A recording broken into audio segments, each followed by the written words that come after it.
ओम शांति। आज एक प्रश्न पूछना था आपको कि हम जो ये रोज मुरली सुनते हैं, ज्ञान में चलते हैं, क्लास में आते हैं, क्यों? आप रोज मुरली सुनते हैं, मंथन अटेंड करते हैं, क्यों? समझ आया क्यों? अब आपको ये प्रश्न क्यों पूछ रही हूं? क्योंकि आज की मुरली में भी बाबा ने कहा निश्चय की बात है ना। बाबा ने अपनी वाणियों में 3 प्रकार के बच्चे बताए हैं, है ना। पहला टाइप, नंबर 1 कैटेगरी, जो बाबा की मुरली इसलिए सुनते हैं क्योंकि उनको समझ में आया है कि बाबा जो है, जैसा है, वो भगवान है और ये भगवान की वाणी है। और उन्होंने अपने आप को जाना है कि मैं एक आत्मा हूं, सच सच। और ये भी समझा है कि मुझे योग और पवित्रता की धारणा के आधार से सतयुग का वर्षा मिलने वाला है। तो ये पहले कैटेगरी के बच्चे हैं। दूसरे कैटेगरी के बच्चे हैं जिनको अच्छा लगता है, ज्ञान अच्छा लगता है, योग अच्छा लगता है, परिवार अच्छा लगता है, टीचर अच्छे लगते हैं, है ना। तो अच्छा लगता है। थर्ड कैटेगरी जो है, उनको दुनिया में दुख अनुभव होता है और यहां शांति मिलती है थोड़ी। तो क्योंकि शांति मिलती है, थोड़े समय के लिए सुकून मिलता है, इसलिए दुनिया से थके मांदे 1 घंटा अटेंड करते हैं, राइट। तो ये 3 कैटेगरी के हैं। आपसे नहीं पूछूंगी आप कौन सी कैटेगरी में हैं अभी है ना। सभी अपनी अपनी कैटेगरी तो पहचान गए ना, फर्स्ट नंबर में है, सेकंड में है या थर्ड में है। अब आप देखो, बाबा ने हमें बताया कि जो सेकंड और थर्ड कैटेगरी वाले हैं वो ज्यादा समय नहीं चल सकेंगे। इसलिए आप देखना, लॉकडाउन के अंदर बहुत सारे बच्चों ने कोर्स किया। बहुत सारे ऐसे बच्चे, एक एक बैच में 150 बच्चों ने कोर्स किया। और कितने बैचेस हो गए, कम से कम भी 15-20 बैचेस तो हो ही गए। इतने इतने बैचेस में इतने इतने बच्चों ने कोर्स किया। और हमेशा कोर्स के बाद कई कंटिन्यू भी करते हैं, लेकिन फिर धीरे धीरे धीरे धीरे वो कम होता जाता है। और कुछ होते हैं जो टिके रहते हैं। आप अपनी क्लास में देखते रहो, हर हफ्ते नए चेहरे दिखते हैं। फिर उसके बाद धीरे धीरे धीरे धीरे कई टिकते हैं, कई छूट जाते हैं। ऐसा क्यों होता है? क्योंकि जिनको अच्छा लगता है उनको कभी फिर बुरा भी लगता है ना। ये जो सेकंड कैटेगरी है ना, अच्छा लगता है, तो फिर अच्छा लगता है तो कभी बुरा भी लगता है ना। कभी कोई बात बुरी लग जाती है, कभी कोई एग्जाम्पल बुरा लग जाता है, कभी कोई और चीज बुरी लग जाती है। फिर अच्छा लगता था तो आते थे, तो बुरा लगता है तो बंद कर देते आना। ठीक है। जिनको शांति का अनुभव होता था, क्योंकि उलझन थी बाहर, तो आते थे। फिर बाहर थोड़ी उलझन कम हो गई, या यहाँ पर किसी दिन ऐसा लगा कि यहाँ तो अभी सेवा भी करनी पड़ेगी, यहाँ तो कोई और बात भी हो रही है, यहाँ पर तो सिर्फ शांति मिलने वाली बात नहीं है, इसमें तो कुछ करना भी पड़ेगा, तो फिर वो टूट जाते हैं, वो रह जाते हैं। तो जो ये अच्छा लगने वाली कैटेगरी होती है, और ये जो थर्ड नंबर है ना, शांति मिलती है तो आते हैं, लेकिन शांति के अलावा यदि कोई और बात हुई तो फिर है ना, लगा कि पवित्र भी रहना पड़ेगा, अमृत वेला भी उठना पड़ेगा, या 2 दिन नहीं आते तो फिर मैसेज आ जाता है। तो मैं तो शांति के लिए जाती हूँ, फिर एक दिन मुझे ठीक लगा, मैं पार्टी कर रही थी तो नहीं गई, तो अरे जी मैसेज आ गया, क्यों नहीं आए, तो ये तो अब मुझे अच्छा नहीं लग रहा क्योंकि प्रेशर बिल्ड हो रहा है। या ऐसा लगता है अच्छा अनाउंसमेंट चली जाती है ग्रुप में कि ये सेवा है या वो सेवा है, तो मुझे तो कुछ करना नहीं है, सेवा तो कुछ नहीं देनी है, तो फिर वो प्रेशर बिल्ड होता है तो वो छूट जाते हैं। तो बाबा कहते हैं ये जो सेकंड थर्ड कैटेगरी है ना, ये बहुत दिनों नहीं चलेंगे। जो पहली कैटेगरी है, जो समझते हैं कि भगवान धरा पर आया है और सतयुग की रचना कर रहा है और मुझ आत्मा को अपने पूरे 5000 वर्ष के लिए रिचार्ज होने का ये टाइम मिला है, जिसको मैं भक्ति में दर दर ठोकरे खाकर पुकार रही थी, वो आज मेरा टीचर बनकर मुझे पढ़ा रहा है, हर विधि सिखा रहा है, हर रहस्य समझा रहा है। मुझे झोली खोलकर इस समय पूरा भरना है, अपना 21 जन्मों का ही नहीं, पूरे 84 जन्मों का वर्षा, उसकी ताकत इस समय इकट्ठी करनी है। जो इस बात को निश्चय से समझते हैं ना, वो बच्चे टिकते हैं। क्यों? क्योंकि वो करते हैं, है ना। जिनको ये समझ में आता है कि जैसे आप लोग कोर्स करते हो, तो मैं पहले दिन ये भी पूछती हूँ ना कि ज्ञान सुनने से भाग्य बन जाएगा क्या? ज्ञान सुनने से भाग्य नहीं बनेगा, जो सुना है वो करने से भाग्य बनेगा। लेकिन सेकंड थर्ड कैटेगरी वाले करते नहीं है, सिर्फ सुनते हैं, न ज्ञान को अप्लाई करते हैं, न योग करते हैं, न धारणा करते हैं और न सेवा करते हैं। और नियम कहता है जो करेगा सो पाएगा, जो सुनेगा सो पाएगा, ऐसा कोई नियम नहीं है ना। जो सुनेगा सो पाएगा, जो अटेंड करेगा सो पाएगा, ऐसा नियम है? नियम क्या है? जो करेगा सो पाएगा। और करने के लिए तो हमें पहले निश्चय होना चाहिए ना कि यहां पर एक बड़ा मिशन चल रहा है। स्वयं भगवान परम धाम से धरा पर आए हैं हमें देवी देवता बनाने के लिए। मैं वो आत्मा हूं जिसे परमात्मा पढ़ा रहे हैं, और इस पढ़ाई से मैं मनुष्य से देवता बनने वाली हूं। जब ये समझेंगे ना, तब ज्ञान अप्लाई होगा। वरना आप मुझे एक बात बताओ, कोई इंसल्ट करे और आप चुप रह जाओ, कोई आसान बात नहीं है। कोई आप पर हाथ उठाए और आप वापस हाथ ना उठाओ, कोई आसान बात नहीं है। हम कहते हैं ज्ञान अप्लाई करना। ज्ञान कैसे अप्लाई होगा? ज्ञान तब अप्लाई होगा जब हमारी ईगो पीछे होगी, जब हमारा अटैचमेंट पीछे होगा, जब हमारा लोभ, हमारा मोह, हमारा अहंकार, हमारा क्रोध, हमारा काम विकार ये बैक सीट लेगा ना, तब ज्ञान अप्लाई होगा। इतना आसान नहीं है ज्ञान को अप्लाई करना। आसान है ज्ञान को अप्लाई करना? कोई आपको गालियां दे रहा है, कोई आपको अब्यूज कर रहा है और आप बिल्कुल नम्रता से चुप रह जाओ, आसान है? हाँ, ज्ञान अप्लाई करना आसान है। कब कब चुप रहते पता है? जब बच्चे अब्यूज कर रहे हैं, फिर कहते हैं हमने बच्चे आज अब्यूज कर रहे थे तो हम चुप रहे, हमने ज्ञान अप्लाई किया। ज्ञान नहीं अप्लाई किया, मोह अप्लाई किया, है ना। मेड कुछ बोल रही थी तब तो चुप नहीं रहे,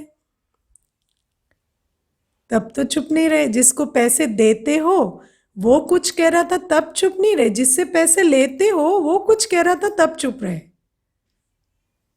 क्योंकि वहां लोभ के कारण चुप रहे, है ना। कहीं पर शोर नहीं मचाया, क्यों? क्योंकि वहां दे अभिमान की बात थी, वहां पर 4 लोग देख रहे थे, उनका ओपिनियन बन रहा था, इसलिए नहीं किया। अंदर तो बहुत क्रोध आया था। तो ज्ञान को अप्लाई कौन करेगा? जो वास्तविकता में समझेगा मैं एक आत्मा हूं, मेरा संस्कार बन रहा है, मुझे सत्युग जाना है, मुझे अपने संस्कार को शुद्ध रखना ही है। इस संस्कार के आधार से मेरी आगे की गति बनेगी। मेरे हर कर्म का असर मेरे आने वाले पूरे 5000 वर्ष के हर सेकंड पर पड़ रहा है। जो इस बात को समझता है वो ज्ञान को समझता है। जो समझता है कि भगवान के साथ मेरा नाता है, मैं भगवान के साथ मेरा अकाउंट है, मुझे वो जो कहता है वो करना ही है, क्योंकि देखने वाला, समझने वाला, मुझे पास करने वाला वो है।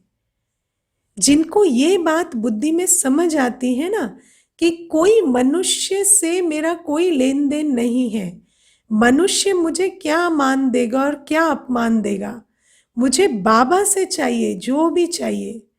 और मेरा बाबा देख रहा है कि इस समय मेरा बच्चा मेरे कहने पर चल रहा है या नहीं।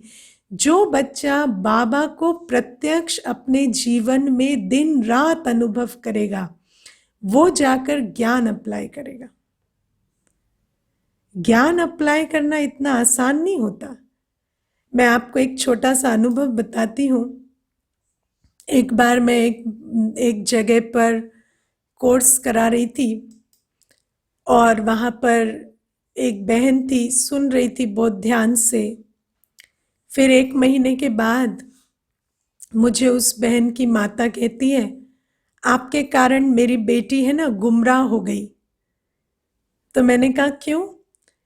तो कहती है आपने कहा कि जितने भी पुराने गिले शिकवे हैं उनको माफ़ कर दो और जितनी भी संबंधों में कड़वाहट है तो उस कड़वाहट को निकाल दो, और जिनके साथ भी आपकी बातचीत नहीं हो रही है उनके साथ आप बात करने लगो। तो मैंने कहा हाँ ये तो मैंने कहा था। तो कहती हाँ, तो उसके हस्बैंड ने उसको बहुत सालों पहले छोड़ दिया था, लेकिन आपकी बात सुनकर वो चली गई, हस्बैंड से बात करने लगी। अभी क्या है, हस्बैंड ने उस बात का फायदा उठाकर वो जो डिवोर्स केस था वो वीक कर दिया, है ना। डिवोर्स केस चल रहा था बहुत समय से। अभी वो बहुत दूर रहती थी, लेकिन आपकी बात सुनकर क्लास में अटेंड कर कर वो चली गई, उससे बात करने लगी, और उस हस्बैंड ने तो फिर उसको बुलाकर अपने साथ रख लिया कुछ दिन, और उसके बाद वो डिवोर्स केस उसका वीक हो गया।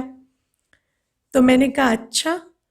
तो मैंने कहा आपके ऊपर ही उसकी भाभी भी रहती है, उसके साथ भी उसकी 10 साल से बात बंद है। कोर्स करने के बाद वो भाभी से तो बात नहीं करने लगी,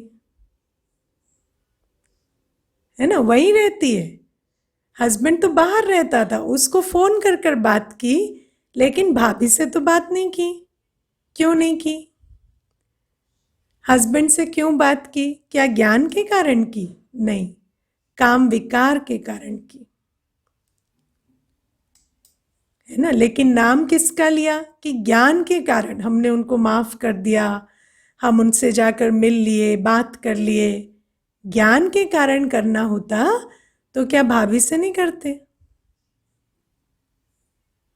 तो कई बार हम समझते हैं कि हम ज्ञान अप्लाई कर रहे हैं, लेकिन हम अपने आप से पूछें कि वो जहां हम ज्ञान अप्लाई कर रहे हैं, क्या वहां मेरा लोभ, मेरा काम विकार, मेरा मोह, मेरा अहंकार कुछ भी नहीं छिपा हुआ, है ना। तो बाबा हमें कहते हैं कि ज्ञान अप्लाई वो करता है। मैं आपको ज्ञान के एप्लीकेशन की भी बात सुनाती हूँ। जगदीश भाई साहब को एक बार एक अनुभव जगदीश भाई साहब सुनाते हैं। जगदीश भाई साहब को आप लोग कई नहीं जानते हैं। जगदीश भाई साहब हमारे यज्ञ के एक आदि रतन हैं। शुरुआत में साकार बाबा के टाइम पर ही 60s में जगदीश भाई साहब आए, है ना। और जगदीश भाई साहब ऐसी आत्मा थे कि जितना भी आज यज्ञ में लिटरेचर है ना, मोस्टली उन्होंने लिखा। जितनी बुक्स हैं बाबा की वो मोस्टली जगदीश भाई साहब की लिखी हुई है, बहुत कम बाद में किसी ने कुछ लिखा होगा, वरना बाबा के ज्ञान पर चिंतन मंथन करके बुक्स मेजॉरिटी जगदीश भाई साहब ने लिखी। और जगदीश भाई साहब के ऊपर कभी स्पेशल क्लास भी कराएंगे, पर जगदीश भाई साहब वॉज एन एक्सेप्शनल सोल। तो जगदीश भाई साहब एक अनुभव सुनाते हैं कि एक बार किसी मिसअंडरस्टैंडिंग के कारण उन पर एक अटैक हो गया और उनको 5 लोगों ने बहुत मारा।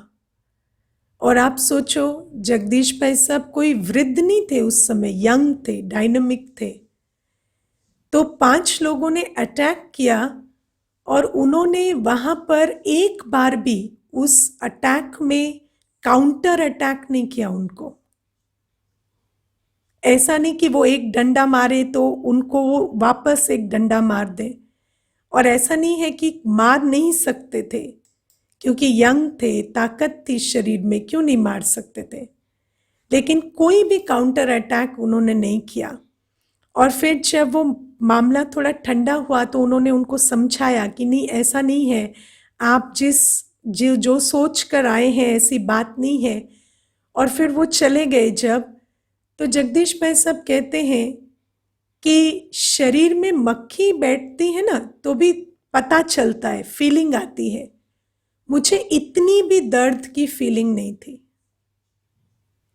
जितना शरीर में मक्खी बैठती है तो भी महसूस होता है ना आत्मा को कि मक्खी बैठी, उतना दर्द भी मुझे नहीं था, क्योंकि मैंने श्रीमत का पालन किया था। वो होता है श्रीमत का पालन, है ना, कि श्रीमत के कारण उन्होंने काउंटर अटैक नहीं किया। ऐसे श्रीमत का पालन करते हैं हम कहाँ ज्ञान अप्लाई करते हैं? जहाँ मोह है, जहाँ देह अभिमान है, जहाँ लोभ है, जहाँ काम विकार छुपा हुआ है, और फिर कहते हैं वो ज्ञान है ना। ज्ञान वहाँ अप्लाई होता है जहाँ पर कोई कारण नहीं है शांत रहने का, कोई कारण नहीं है प्रेम से रहने का। एक ही कारण है कि मुझे समझ आया है मैं कौन सी आत्मा हूँ, ज्ञान स्वरूप आत्मा हूँ, शांत स्वरूप आत्मा हूँ, प्रेम स्वरूप आत्मा हूँ। और ये भी समझ में आया है कि मैं जो कर्म कर रही हूँ ये अपने लिए कर रही हूँ। मैं आत्मा अपना संस्कार लेकर जाऊंगी, अपना कर्म का खाता लेकर जाऊंगी, मेरे कर्मों अनुसार मेरा सतयुग का भाग्य बनेगा। तो ये होता है ज्ञान का एप्लीकेशन। और वो कौन आत्मा करेगी? जिसको ज्ञान पर निश्चय हुआ, जो निश्चय के आधार से बैठे हैं ना, वो अप्लाई करेंगे और ऐसी आत्मा का भाग्य बनेगा, है ना। तो बाबा कहते ये जो हम यहाँ बैठे हैं और ज्ञान सुनते हैं, लेकिन ज्ञान सुनने के साथ ज्ञान को अप्लाई तब करेंगे जब हमें ये समझ आया होगा कि इस ज्ञान के एप्लीकेशन से मेरा 21 जन्म का भाग्य बनेगा। योग सुनते हैं, लेकिन योग करेगा कौन, है ना।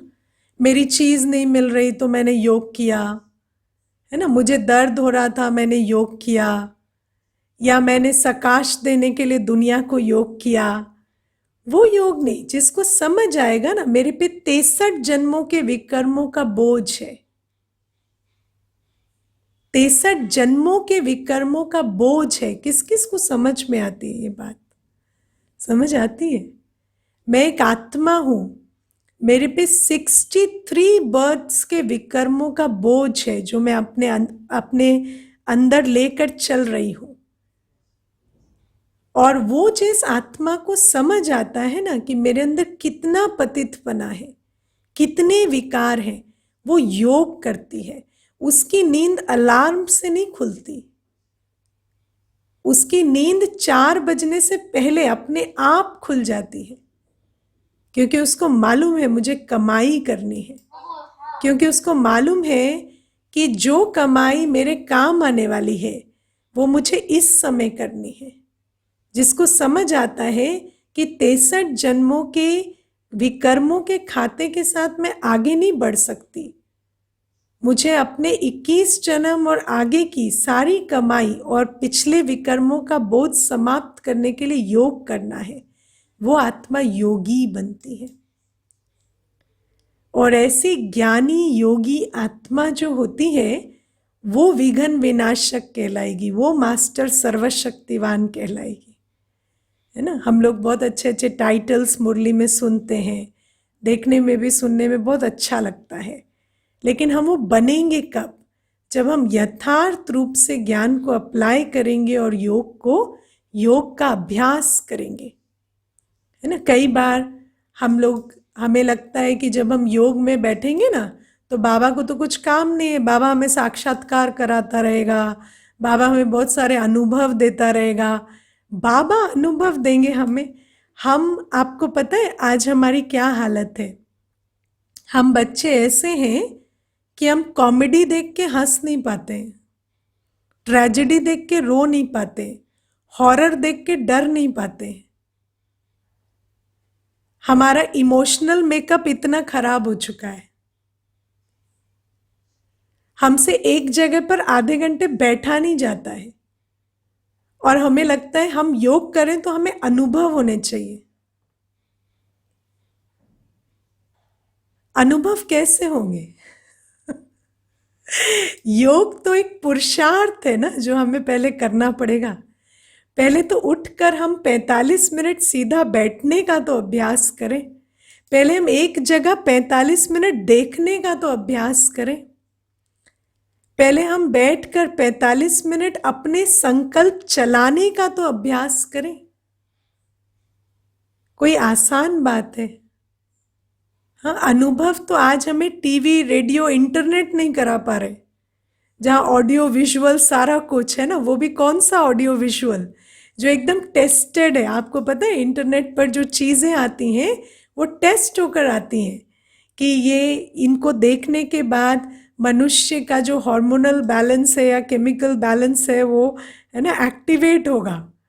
उसको देखकर भी हमें असर नहीं होता, और हम कहते बिना देखे बिना सुने हमें अनुभव हो जाए। अनुभव तो तब होगा ना जब हमारी बुद्धि की लाइन इतनी क्लीन एंड क्लियर होगी। लेकिन वो बुद्धि की लाइन जिसमें अभी इतने सारे डिस्टर्बेंस हैं, जो समझ ही नहीं आता, हम सोच रहे हैं लेकिन हमें पता नहीं हम सोच रहे हैं, हम इतनी जगह ध्यान दे रहे हैं हमें यही नहीं पता हम ध्यान कहाँ कहाँ दे रहे हैं। तो जब तक हम बैठकर ये नहीं देखेंगे हम सोच क्या रहे हैं और उस सोच को कॉन्शियसली बदलेंगे नहीं, जब तक हम ये नहीं देखेंगे हमारा ध्यान कहाँ कहाँ जा रहा है, उसको भटकते हुए ध्यान को लाकर एकाग्र करने का पुरुषार्थ नहीं करेंगे, अनुभव क्या ऐसे ही हो जाएंगे।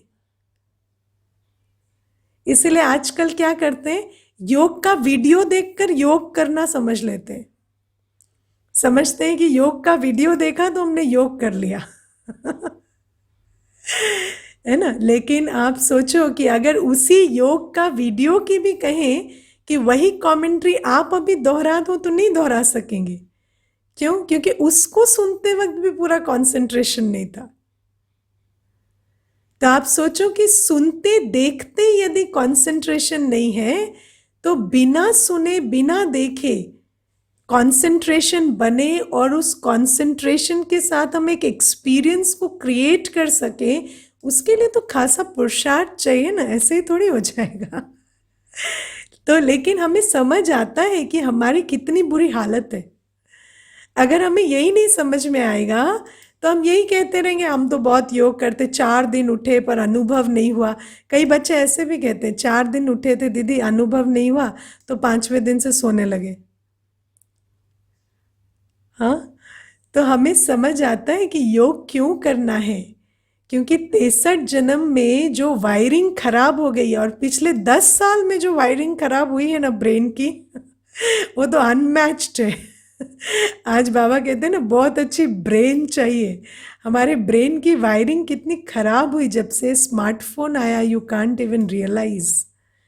तो ये जो इतने जन्मों का और ख़ास ये जो पिछले 10 सालों में जो हमने बिगाड़ किया है उसके लिए कितना पुरुषार्थ चाहिए। और जिस आत्मा को ये रियलाइजेशन होती है वो योग करती है है ना। बाबा कहते धारणा के बल से डबल लाइट बनेंगे। हम सोचते हैं कि कोई भी परिस्थिति आए, सबको बहुत अच्छा लगता है ये आइडिया कि कोई भी परिस्थिति आए हम अचल अडोल रहे, हमें कोई फर्क नहीं पड़े। लेकिन वो कब होगा? जब हम आत्मा के अंदर उतना धारणा का बल होगा, तब हम किसी भी झमेले में मिलन मेला का अनुभव कर सकेंगे। झमेले के अंदर मिलन मेला मनाने का अनुभव ये सबको अच्छा लगता है सुनने से, लेकिन वो कौन सी आत्मा करेगी? जिसके अंदर धारणा का बल होगा। और धारणा में सबसे पहले धारणा कौन सी धारणा है? पवित्रता की धारणा, सेलिबसी। सबसे पहले सेलिबसी आती। 5 विकारों में पहला विकार है काम विकार। कामेशु क्रोधेशु गीता में लिखा हुआ है। काम को विजय नहीं पाएंगे तो क्रोध पर, लोभ पर, मोह पर, अहंकार पर कभी विजय नहीं हो सकती। और बाबा कहते हैं ये जो मुख्य धारणा है, इस पर अटेंशन कौन देंगे? जिन बच्चों को ये निश्चय होगा कि ज्ञान के आधार से, बाबा ने हमें बताया ना कि मुझ आत्मा का स्वधर्म, निजी धर्म, मेरा मौलिक गुण ही क्या है? पवित्रता है। वो आत्मा धारणा करेगी। अच्छा लगता है या शांति मिलती है, वो बच्चे पवित्र नहीं बनेंगे। और जो पवित्र नहीं बनेंगे वो झमेले में मिलन मेले का अनुभव नहीं कर सकेंगे। सुनेंगे क्लास में कि परिस्थितियों के बीच स्वस्थिति में स्थित रहने वाले या परिस्थितियों के बीच बिल्कुल अचल अडोल रहने वाली स्थिति हो, ये सब आइडियाज बहुत अच्छे लगेंगे उनको। लेकिन वो फीलिंग, वो एक्सपीरियंस कौन कर पाएंगे? जिनके अंदर मुख्य पवित्रता की धारणा होगी। और पवित्रता के धारणा के आधार से जो सारे दैवी गुणों की धारणा होगी, वही बच्चे, धारणा मूर्त बच्चे, ये ऐसी डबल लाइट अवस्था, झमेलों के बीच मिलन मेले के अनुभव की अवस्था को अनुभव कर सकेंगे। और लास्ट में सेवा। सेवा कौन करेंगे? जिनको समझ आएगा देना ही लेना है ना। जिनको समझ आएगा देना ही लेना है। सुख देना माना सुख स्वरूप बनना और 21 जन्म के सुख का भागी बनना। जो समझेंगे कि बाबा बाबा क्यों है? क्योंकि बाबा सदा कल्याणकारी है, दाता है। इसीलिए कभी भी खुटता नहीं है बाबा, सदा भरपूर, सदा शिव रहते हैं। देवताएं देवता क्यों हैं? क्योंकि वो देते हैं, है ना। देवता का गायन ही है देने वाला, और देवताओं का ही गायन है अप्राप्त नहीं कोई वस्तु देवताओं के खजाने में। तो यदि हमें प्राप्ति स्वरूप बनना है, यदि हमें ऐसा बनना है जो हमारे खजाने में कुछ भी अप्राप्त ना रहे, तो हमें कैसा बनना है? सेवा करने वाला, देने वाला बनना है। लेने वाला कभी भरपूर नहीं बनता, देने वाला भरपूर बनता है। और सेवा करते वक्त जो ये समझता है ना कि देना ही लेना है, वो आत्मा निमित्त और निर्माण बन सेवा करती है। और जो निमित्त और निर्माण बन सेवा करते हैं, निमित्त और निर्माण बन सेवा कौन करेंगे? जो समझेंगे कि मैं ये सेवा कर नहीं रहा हूं, मेरा भाग्य बन रहा है। वो भाग्य बनाते वक्त नम्रता के साथ रहेंगे। उनके अंदर अभिमान नहीं आएगा कि मैंने दिया, मैंने किया। और जिसके अंदर ये निमित्त भाव होगा, निर्माण भाव होगा, वही बच्चा हमेशा सेवाधारी बनेगा। वरना क्या होता है? सेवा सभी करते हैं, हर ब्राह्मण बच्चा सेवा जरूर करता है, लेकिन निरंतर सेवाधारी नहीं रहता। क्योंकि एक हाथ से देता है और 2 हाथ फैलाकर बैठ जाता है ना। एक हाथ से देता है और 2 हाथ फैलाकर बैठ जाता है। मैंने इतना किया, मुझे पूछते नहीं है। मैंने इतना किया, मुझे मौका नहीं देते। मैंने इतना किया, मुझे आगे नहीं रखते। तो निमित्त भाव, निर्माण भाव से सेवा नहीं करते। सेवा का भी बोझ चढ़ता जाता है मन में। मैंने किया, मुझे नहीं पूछा, मैंने किया, मुझे नहीं पूछा। और ऐसे सेवाधारी बहुत समय तक सेवा नहीं कर पाते। है ना। कई तो इसी आधार से टूट भी जाते हैं। तो बाबा कहते जिस आत्मा को ज्ञान बुद्धि में बैठा होगा कि सेवा करना ही भाग्य बनाना है, वो सेवा करते वक्त बाबा को धन्यवाद करते हुए करेंगे कि बाबा तुमने मुझे अवसर दिया सेवा का, और जब मैंने सेवा की तो मुझे मेवा अपने आप मिल गया, मुझे उस सेवा के रिटर्न में कुछ नहीं चाहिए। और जो ऐसे निमित्त और निर्माण बंद सेवा करेंगे वही सच्चे सेवाधारी को ताकत भी भरेगी और उनके अंदर आगे सेवा करने की भी शक्ति भरेगी, और वो निरंतर सेवा के बल से, है ना, अंत तक सेवाधारी बनकर वो अपना 21 जन्मों का खाता जमा करेंगे। वरना थोड़ी सी सेवा करते, इतना दे अभिमान, और उसके बाद सेवा भी बंद, सब कुछ बंद। ठीक है ना।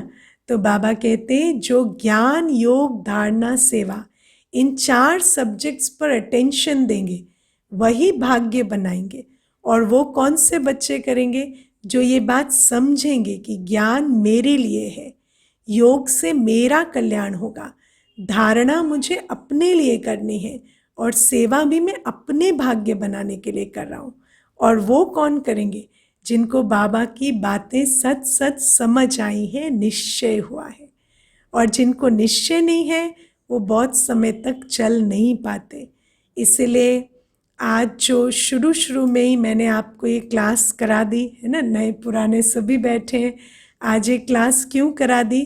ताकि आप अपने आप को जीते रहो का वरदान दे सको, है ना। बाबा के घर में जीते रहो का वरदान माना बाबा के क्लास में रोज देखो, बाबा का प्यार, बाबा की शक्ति रोज अपने में भरो, और ऐसी आत्मा जो संगम युग का हर सेकंड बाबा के साथ बिताती है वो पूरे कल्प सुख शांति का वर्षा पाती है। इसलिए आज से क्लास में बैठे हैं तो समझना है भगवान पढ़ा रहे हैं और मैं आत्मा अपना भाग्य बनाने के लिए यहाँ बैठी हूँ। और उस धारणा से जब बैठेंगे तो अपने आप को जीते रहो का वरदान देते ही जाएंगे। ओके, ओम शांति।